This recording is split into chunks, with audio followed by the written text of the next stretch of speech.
I know, the Columbus Blue Jackets fanbase hates me right now because of the video I made talking about Cam Atkinson. But you know what?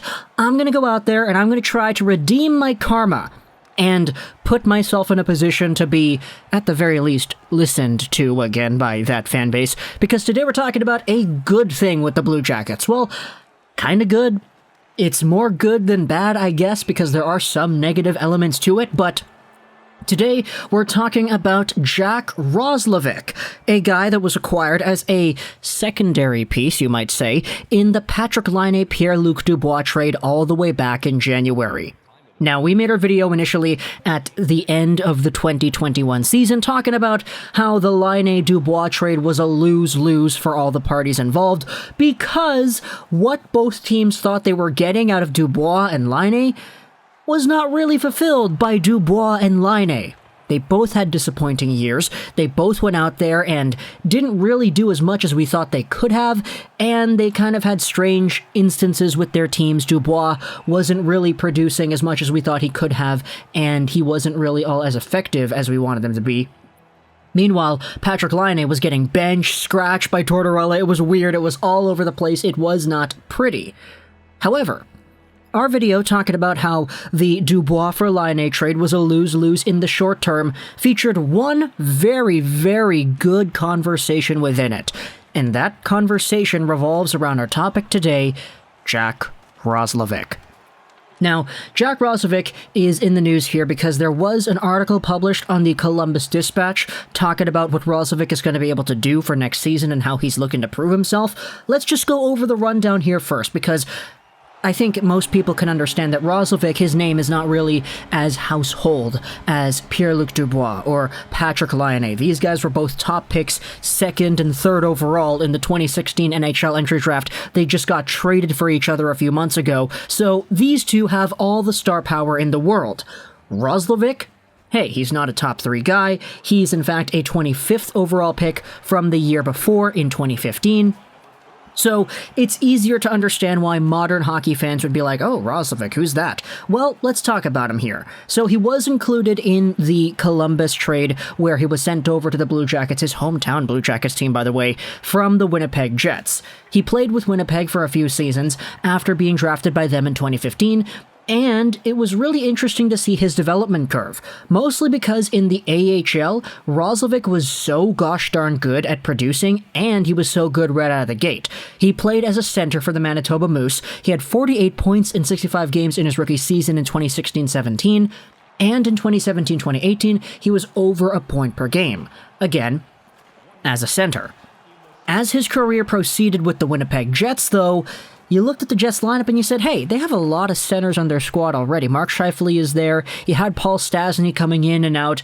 And just the deployment of guys on this Winnipeg Jets team wasn't all too well suited for a hot new young AHL center coming into the NHL in Jack Roslovic.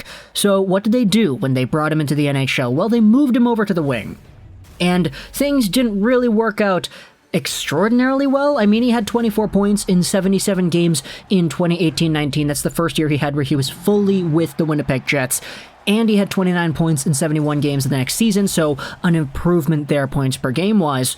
But Jack Roslovic and the way he was playing the game didn't really translate in the way that many Jets fans wanted him to, based off of what they saw in Manitoba. Well, I mean, no, Winnipeg is in Manitoba, with the Moose. I mean, that's what I'm trying to say. For Jack Roslovic, it was a combination of defensive play, engagement, and just overall deployment that really took him away from the swagger that he had in the AHL. And so, he requested a trade. He didn't go back to Winnipeg at the beginning of the year, he just stayed at home in Columbus, saying, oh, you know, pandemic and all that. And then the Jets traded him alongside of Patrik Laine to Columbus, where he would play for his hometown squad, and he put up 34 points in 48 games, 12 goals, 22 assists. He was played as a center again, and I mean, guess what? The numbers he put up right here, let's do the math. 34 divided by 48 multiplied out by 82. He was on pace for 58 points! Dude, if you take a look at what Patrik Laine did, Laine had 21 points in 45 games, 10 goals, 11 assists. Laine's supposed to be a number 1 sniper, you know, top of the line, Maurice Richard candidate kind of guy. Jack Roslovic had more goals than him. He also had more points by a long shot. Pierre-Luc Dubois, what did he do in Winnipeg? He's a center coming in here, right? Roslovic, they didn't want to play him as a center. Well, Dubois had 20 points in 41 games as well. So Roslovic outscored him too. It's kind of crazy, because if you told me that this stat line that Roslovic put up, 12 goals, 22 assists, 34 points in 48 games, if you told me that Patrick Laine had those numbers, I would have been like, whoa, that's cool, good for him. He had a great year, Patrick Laine did. Really rejuvenating himself in Columbus, isn't he? But no, this is the secondary piece in Roslovic coming out here, the guy who lacks the star power and that top draft pick status that Laine and Dubois had. And now you go over onto this Columbus Dispatch article talking about the entire story here. I kind of just summarized it over here. Roslovic, drafted by the Jets, played as a center in Manitoba, played as a winger in Winnipeg. Oh my goodness, that sounds so weird. Yeah, Winnipeg is in Manitoba. When I say that, I mean the team in the NHL and the AHL, not necessarily the location. The offensively gifted forward opened eyes with his high level of skill and production as a top 6 center in Columbus. Playing 2 more minutes per game longer than he did in the season prior with Winnipeg, Roslovic tied his NHL high with 12 goals and set career marks with 22 assists and 34 points. He did that in a significantly fewer amount of games played. Now, defense was a different story, and so was taking faceoffs against some of the NHL's top centers. Roslovic showed improvement by the end of the year, particularly in his faceoff win percentage, but a lot of honing is still needed in those areas for him to become a dependable two-way center who anchors a line with skilled top 6 wingers. Belief that he can do this relatively soon is based on 3 things: work ethic, a familiar face from Winnipeg hired as one of the Jackets' new assistant coaches, and the hope that Coach Brad Larsen's systems will be better suited for a center with his talents than one of former coach John Tortorella deployed. What they mean by the reuniting is Pascal Vincent. He was the former coach of the Manitoba Moose, the team that allowed Roslovic to go out there, play as a center, do his thing, allow him to show off his flair, and just be the best player that he could be at that time frame. Hey, guess what? The guy who allowed Roslovic to do that, now working with the Blue Jackets. You take a look at what Roslovic says over here. Looking back on my time in Winnipeg, I'm not going to take anything back, but it definitely would have been nice to play center with the Jets and help me grow my game. But I had a really good step this year, and a lot of the teaching that I had was from Vincent and the coaching I got in the AHL a few years ago. Center has always been my natural position, and he trusted me with it, and hopefully when he comes here, we will continue on. He then talks about his defensive play, and the article brings up how the Blue Jackets' depth at center is pretty bad, which is why the entire defensive side of Roslovic's game is going to be interesting.